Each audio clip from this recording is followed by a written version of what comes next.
പിന്നെ ഇത് നാട്ടിലെ ജനാധിപത്യ സംവിധാനങ്ങൾ എന്താണെന്ന് അറിയാത്തവരും അറിയാൻ ശ്രമിക്കാത്തവരുമായിട്ടുള്ള ആളുകളുടെ പ്രതികരണമാണ്. സമാനമായ ഒരു ഇൻസിഡന്റ് മുമ്പ് ഉണ്ടായിട്ടുണ്ട്. അത് ഞാനവിടെ മത്സരിക്കുന്ന സമയത്താണ്. അന്നാണ് എനിക്ക് ഏറ്റവും കൂടുതൽ ഭൂരിപക്ഷം അവിടെ നിന്ന് കിട്ടിയത്. 17,000-ലധികം വോട്ടിനാണ് അന്ന് ജയിച്ചത്. ഞാൻ ഇപ്രാവശ്യവും പറയുന്നു, ഈ ചെയ്തതിനെ ഒന്നും പാലക്കാട്ടെ ജനങ്ങൾ അംഗീകരിക്കില്ല, ആ പ്രദേശത്തെ ജനങ്ങൾ പോലും അംഗീകരിക്കില്ല. നിങ്ങൾ എന്റെ വിഷ്വൽസിൽ കണ്ടല്ലേ, രമേശ് പിഷാരടിയുടെ കയ്യും പിടിച്ചൊരമ്മ എന്റെ വീട്ടിലേക്ക് വരുന്നതിന് നിങ്ങൾക്ക് എങ്ങനെ തടസ്സം നിൽക്കാൻ കഴിയുമെന്ന് ആ കൗൺസിലറോട് ചോദിക്കുന്നത്. അപ്പൊ അതാണ് അവിടുത്തെ പാലക്കാട്ടെ യഥാർത്ഥ അമ്മ മനസ്സതാണ്. മറ്റത് BJP ഉണ്ടാക്കുന്ന സംഘർഷങ്ങളാണ്, കുഴപ്പങ്ങളാണ്. തോൽവി ഏകദേശം അവരും അംഗീകരിച്ചു തുടങ്ങിയിട്ടുണ്ട്. അതിന്റെയാണ് ആ കുഴപ്പങ്ങൾ. പക്ഷെ ആ കുഴപ്പങ്ങളൊക്കെ ജനങ്ങൾ അതിനുള്ള പരിഹാരക്രിയ ജനങ്ങൾ നടത്തും. അത് 9-ാം തീയതി നടത്തും, 4-ാം തീയതി അറിയും. പിഷാരടി കേരളത്തിന്റെ നിയമസഭയിൽ ഉണ്ടാവും. പാലക്കാട്ടെ ജനങ്ങളെ ബഹുമാനിച്ചും വിശ്വാസത്തിലെടുത്തുകൊണ്ടും പറയുന്നു, പിഷാരടി കേരളത്തിന്റെ നിയമസഭയിൽ ഉണ്ടാവും.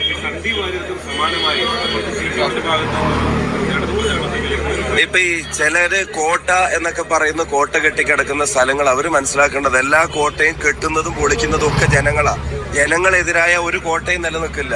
ഇപ്പൊ ഇവിടെ തന്നെ ഈ നിൽക്കുന്ന മനുഷ്യൻ പാല എന്ന് പറയുമ്പോൾ ഒരു കാലത്ത് നമ്മൾ എന്താ പ്രതീക്ഷിച്ചിരുന്നത്? പക്ഷെ അദ്ദേഹം വന്ന് കഴിഞ്ഞ ബൈ ഇലക്ഷൻ ഒരു പോരാട്ടം നടത്തിയപ്പോൾ എന്താ ഉണ്ടായി? കഴിഞ്ഞ അസംബ്ലി തെരഞ്ഞെടുപ്പിൽ അദ്ദേഹം ഇവിടെ ഒരു മത്സരം നടത്തിയപ്പോൾ എന്താ ഉണ്ടായത്? ഇപ്പൊ മാണി സി കാപ്പൻ എന്ന് പറയുന്ന നേതാവ് പാലയിലെ ജനങ്ങളെ എങ്ങനെ കൂടെ നിർത്തുന്നു എന്നുള്ളത്. അപ്പൊ ജനങ്ങൾ കെട്ടുന്ന കോട്ടകളാണ്, കോട്ടകൾ പൊളിക്കുന്നതും ജനങ്ങളാണ്. അപ്പോ തൃക്കരിപ്പൂരാണെങ്കിലും പാലക്കാടിന്റെ ചില പ്രദേശങ്ങളൊക്കെ ആണെങ്കിലും കോട്ടയാണ്, വേറെ ആരും വരാൻ പാടില്ല, വോട്ട് ചോദിക്കാൻ പാടില്ല, സ്ലിപ്പ് കൊടുക്കാൻ പാടില്ല എന്നൊക്കെ പറയുന്നതിനകത്ത് ജനാധിപത്യ വിരുദ്ധത ജനങ്ങളും തിരിച്ചറിയില്ലേ?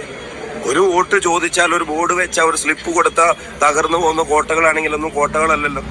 എന്തായാലും പാലക്കാട്ടെ ജനം ഇതിനും കൂടെ ചേർത്തിട്ടായിരിക്കും പാലക്കാട്ടെ ജനങ്ങൾ പ്രതികരിക്കുക. ഇവിടെയുള്ള എല്ലാ പ്രിയപ്പെട്ടവരോടും പറയുന്നു, 6 നമ്പർ, ട്രക്കാണ് ചിഹ്നം. ജയിച്ചു വന്നാൽ, UDFന്റെ ഗവൺമെന്റ് വന്നാൽ നിങ്ങൾക്ക് അറിയാം, അത് പാലായിലേക്ക് വരും. അതാണ് എന്റെ അവസരം. പാലായിലേക്ക് ഒരു നല്ല കാലം വികസന കാര്യങ്ങളിൽ വീണ്ടും എത്താൻ പോവുകയാണ്. ആ അവസരം പാലായിലെ ജനങ്ങൾ അവര് കളയില്ല എന്ന് തന്നെയാണ് എന്റെ വിശ്വാസം. കേന്ദ്ര സർക്കാരിന്റെ സമീപനങ്ങളും ഒക്കെ നമ്മൾ കാണുന്നുണ്ട്. ഇപ്പം പിന്നെ ഇന്നലെ പാർലമെന്റിൽ അവർ കൊണ്ടുവരാൻ ശ്രമിച്ച ബില്ല്, അതിനെതിരെ പ്രതിപക്ഷം നടത്തിയ പോരാട്ടം, അതൊക്കെ കൃത്യമായിട്ട് ജനങ്ങൾ വീക്ഷിക്കുന്നുണ്ട്. മാണി സി കാപ്പൻ തീർച്ചയായിട്ടും വലിയ ഭൂരിപക്ഷത്തോടെ, അതൊന്നും പറയാൻ ഞാൻ അധികാര സ്ഥാനത്തിരിക്കുന്ന ആളുകളല്ല.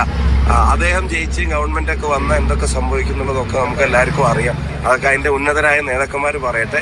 എന്തായാലും ജനങ്ങൾ അദ്ദേഹത്തിന്റെ കൂടെ